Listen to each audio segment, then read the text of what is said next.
অপহরণের চেষ্টা, গাড়ি থেকে লাফিয়ে প্রাণে বাঁচলেন নায়িকা নিঝুম। রাজধানীতে দিনে দুপুরে অপহরণের মুখে পড়েছিলেন চিত্রনায়িকা নিঝুম রুবিনা। তবে পরিস্থিতি টের পেয়ে গাড়ি থেকে লাফিয়ে প্রাণে রক্ষা পান তিনি। মঙ্গলবার ২১ জানুয়ারি দুপুরে এমন ঘটনার শিকার হন নিঝুম।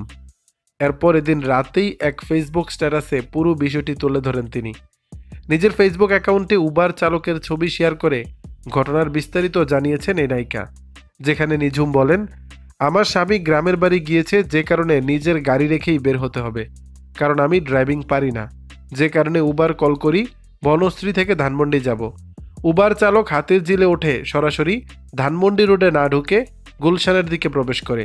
জানতে চাইলে বলেন, আপনার লোকেশনে যাচ্ছি, চুপ থাকেন।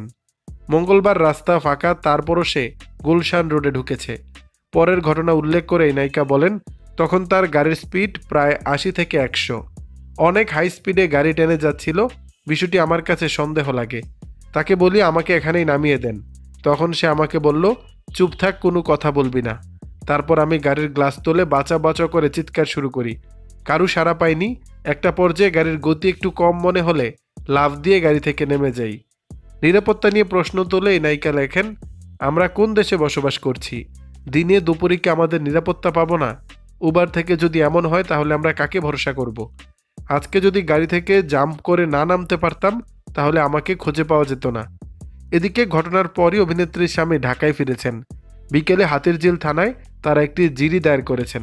উল্লেখ্য, নির্মাতা জাকির হোসেন রাজু পরিচালিত এর বেশি ভালোবাসা যায় না সিনেমা দিয়ে ২০১৩ সালে চলচ্চিত্রে যাত্রা করেন নিঝুম রুবিনা। দর্শক, বিষয়টি নিয়ে আপনাদের মতামত জানাবেন নিচের কমেন্ট বক্সে।